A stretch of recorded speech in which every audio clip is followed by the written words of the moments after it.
আল্লাহ রাব্বুল আলামিন যদি কোনো কিছু না দেন, এর মধ্যে আমাদের জন্য অনেক বড় মাপের কল্যাণ আছে। ছোট বাচ্চারা অনেক সময় বুঝে না, মা বাপ তাদেরকে অনেক কিছু দেয় না। মোমবাতিটা সে ধরতে চায়, মা বাপ দেয় না, জোরাজুরি করে, না দিলে কান্নাকাটি করে। বাচ্চার কান্নার স্টাইল দেখে বোঝা যায় সে ছোট মানুষ, ভাষা নাই, মুখে বলতে পারে না।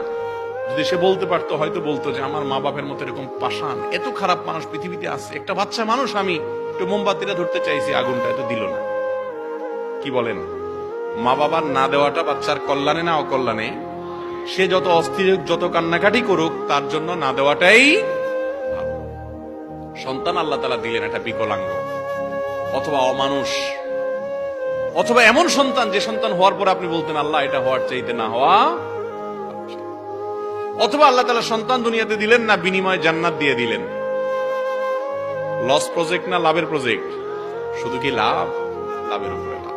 এই জন্য আল্লাহর ফয়সালা মেনে নেওয়া এটা বড় ধরনের একটা পরীক্ষা। আল্লাহ তাআলা আমাদেরকে উত্তীর্ণ হওয়ার তৌফিক দান করুন।